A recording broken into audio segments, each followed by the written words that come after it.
Hi everyone. All right, so as promised, here's the second video for this week, and this one is on dramatism. What we're gonna do is we will start by talking about the 5 parts of Burke's pentad. We'll then understand the difference between action and motion, and then finally we'll talk a little bit about creating order through action, such as creating scapegoats. All right, so here's the thing. So first of all, when we're talking about dramatism, what Burke was trying to say with dramatism is that we are always acting, right? So we are in a constant state of like being in a drama. So each one of us are responsible for our actions. And when we start to realize that we're in this play and that we can control our actions, that can make for better forms of communication, right? It can make for us to be a little bit more conscious. So dramatism is sort of that theory of knowing that we are all in a play, right? And we are all sort of asked somewhere in this reading, is this a metaphor? And from what I understand, it's not a metaphor, right? He's not trying to like play around with words. He really does think that we are all performing and we are all acting, right? So some of this stuff does connect with some of your performance studies courses.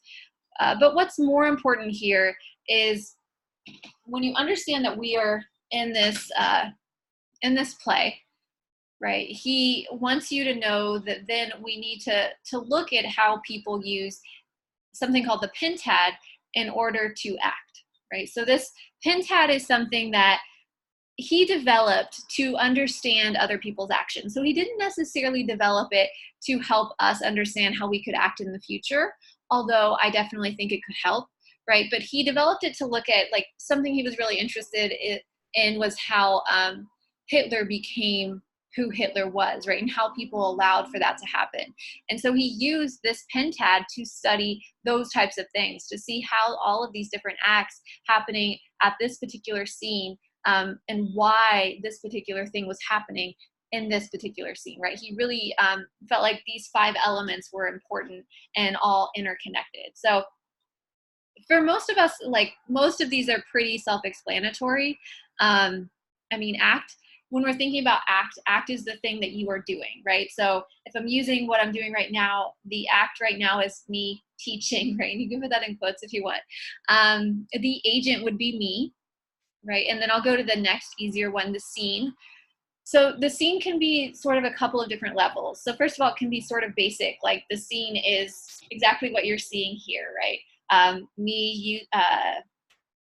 Sort of on the internet giving you a video, right? That's a scene. But part of the scene can be contextual. So thinking about how I may or may not present this differently if something else was going on in the world, right? Or if I was going through something emotionally, I probably wouldn't be as happy and excited, right? So the scene can be this other layer, a little bit of a deeper level.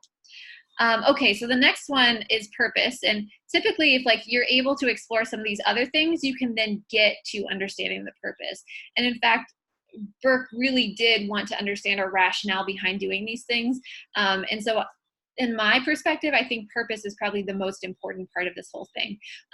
But I think related to purpose and also really important is agency. Agency is the how that you're going about doing these things. And the how can be thought about in a couple of different levels. So the how can be related to scene in the way that like I am utilizing the internet to give my message, right? If I was doing this in a different way, it would affect the way that I was communicating, right? The agency can also be related to the way that I'm using my words or the way that like if I've chosen to not just do this on the internet, but if I've chosen to make sure that you all have to attend, right? So you have some engagement there. That's an example of agency. When I use words like you guys versus when I use more inclusive words, all of that can be agency. So again, agency is the how that you go about things.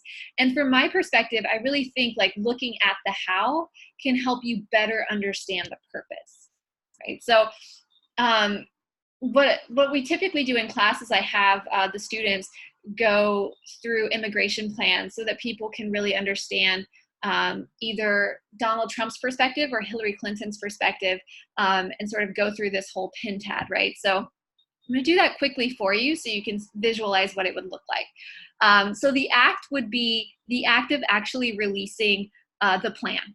Okay, so the act is like this plan being released. The agent, you could look at that either as, you know, Donald Trump, we'll pretend like we're looking at his, so Donald Trump, or like his campaign, right? Either one of those would work as agent. The scene would be like the political context of that particular time. The fact that we were dealing with a lot of racist discourse at that time is part of that scene, right?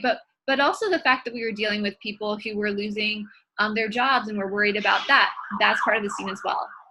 Sorry for the ambulance in the background. And then finally, before we get to purpose, the agency would be how someone has chosen to release this. So instead of like giving a speech, right, and saying, I am releasing this in this way, they've released it on their actual web page. And so that obviously affects the way that people are receiving the message, both positively and negatively. You'll also see that the word choice in Donald Trump's immigration plan uses things like illegal alien, whereas Hillary Clinton's word choice is much different, which isn't surprising based on like where they're coming from. But that is another way of identifying agency, right? And then also what he's chosen to focus on. So if you saw the document, you would see that he focuses on things like we need to focus on people here in the United States, right? So we need to focus on that rather than focus on people who are trying to immigrate here. And so all of this stuff that I've just talked about calls up his purpose. So it's important to recognize that for any politician, like the superficial level of purpose is always going to be to get votes, right? I would like to be happy and say that like, oh, that's like not the most important thing. But for politicians, let's just be honest, it is, right? But if you look at some of the ways that he's used words and some of the things that he's chosen to talk about, you might identify his purpose as like valuing the American worker, right? And the purpose is to try to help those particular workers. You might also say, you know, depending on your perspective, that the purpose was to actually create a divide between certain people and other people, right? I'll keep it at that. So divisiveness can be a purpose too, right? Okay, so there's so much more that we could explore here, but I just wanted to help you try to visualize what this would look like because some of you might use this for your paper. All right, so let's go ahead and move forward and let's get into one of the research questions. So the first one is, I asked you all to tell me a little bit about motion versus action and how Kenneth Burke talks about this. So I'm going to point this out for those of you who maybe didn't find it. It's clearly marked in the text by like 1, 2, 3. Like he doesn't say action, motion in bold, but once you see 1, 2, 3 on page 20 in the text, you can really see what he's looking at. So he says there can be no action without motion. Then he says there can be motion without action. So motion can exist on its own, right? So think about motion as like something that's very animalistic, something that's within nature. So things like the tides coming in and out, or plants growing. Sunlight is something that he mentions. But action is something that is done at the same time as motion. But something that's really important here is that most things in nature cannot do action, right? We as humans are the ones who can do action, right? So when I am in action, I am also in motion, which is, and something that he says with number 3 is action is not reducible to the terms of motion. So what he's trying to say here is that there's not an excuse of saying, oh, I wasn't thinking when you do an action, right? So think about this as like, sometimes we're checking our phones and, you know, maybe you get caught in class doing that or something. And you're like, oh, you know, I wasn't thinking. To him, if you're really conscious and you really start thinking about your actions, you as a human, right, who has the choice of like doing this or that, you can't reduce your action to just emotion. So really important here, motion can exist without action. Action and motion, action cannot exist without motion. Action and motion are happening at the same time, right? So for example, as I'm talking to you, I'm doing an action, but I'm also breathing, right? So that's part of my motion too. Right? And I can't like say, oh, excuse me, like I wasn't thinking, if I say the wrong words. Right? So I'm not saying I necessarily agree with this because I think it's a little bit more complicated than that. Just make sure that you understand what he is trying to say. And really, I think the emphasis here is that be conscious about the things that you're doing. Typically in class, we have a debate over whether like if you, some of us maybe drive and we didn't even realize we arrived at, at school or wherever we were going, we were sort of checked out. We talk about whether we were in action or motion there. It's a fun little debate, I'll put fun in quotes, but not something that we can do with just me by myself. So the other thing I want to get into that I want to point out is the dramatistic order that he talks about towards the end of the reading here. And so Burke is really concerned with the way we make certain choices in order to make everything orderly, right? In other words, like none of us want things to be in disorder. At least he doesn't think so, right? Because that makes us feel uncomfortable. Right? So anytime that there's something that like makes us feel weird or awkward or like doesn't seem quite right, we're gonna take action to make it right. Right? So something as simple as, I mean, if we see that someone is hurt, we're going to take action to try to make it better, right? So that's like sort of the basic thing that he is trying to get at here. But something that he sees in society is that a lot of times we create order by making like other things sort of negative, right? Or scapegoating on other things, right? So we sort of tell each other what we are supposed to do by saying what we should not do, right? So maybe, and this is something that should not happen, but I would say he would argue does happen, right? So maybe you are with your child and you're like going down the street and you see sort of this homeless, this group of homeless individuals. An action that you might take is you might sort of maybe not even say much, but maybe roll up your window, right? By doing that particular action, you have your kid in your car, anyone in your car, you've sort of shown them that that homeless person is a thing that you don't want to be, right? So that's sort of this negative thing, right? And we are working against that negative thing because we want to be positive. And so this happens in many different ways.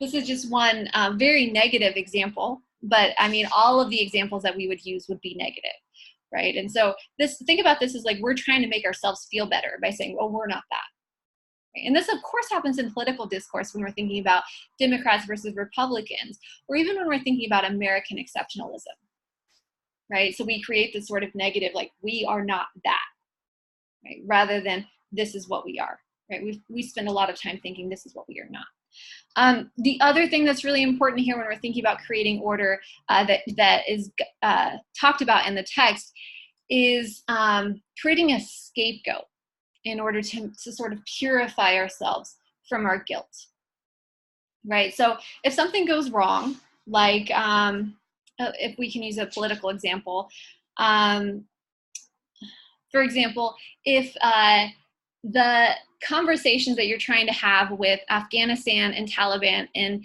the Taliban in Camp David doesn't happen, right? It falls through, which is something that just happened to the Trump administration, right? You're going to want to do something to create order, right? Because it looks sort of bad. Even if like maybe it was the right choice, it still looks bad that like you were really close to making peace, but then it fell through.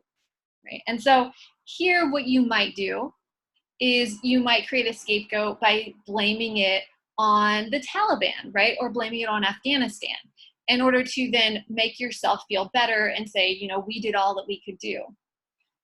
And this allows for you to sort of purify yourself of any guilt that you might have, right? Because probably what's most true is that everyone had some sort of guilt in this situation, right? But if you blame it on someone else, you've purified yourself and you make yourself feel like everything's in order. You might also scapegoat someone within, right? And so, although this has just happened, I don't know exactly the story yet. I know John Bolton has just been either resigned or has been fired by the Trump administration. And this could be an example of a scapegoat from this situation, right? I know that Trump and Bolton had a pretty bad relationship before this, so it was probably already going to come. But from the Burkean perspective, thinking about a scapegoat, Bolton might be one of those, right? And again, we then are like, okay, everything's all right. We can move forward because we've purified ourselves of this toxic individual. All right, so hopefully this helps you a little bit in understanding this idea of creating order. But again, we do all this through acts, right? Such as scapegoating, such as trying to create the negative. Okay, so hopefully you got the 5 parts of the pentad. Hopefully that was review. You should also understand the difference between action and motion, something you could definitely write about if you're doing your paper. And then finally, you may or may not want to write about scapegoating, and if you do, that whole last section of the reading is something that will be really helpful for you. All right. Thanks again for listening, and yeah, have a great week. Don't forget to do your participation points this week. I believe we're watching the State of the Union and trying to utilize these 2 concepts to help us better understand that. All right, thank you.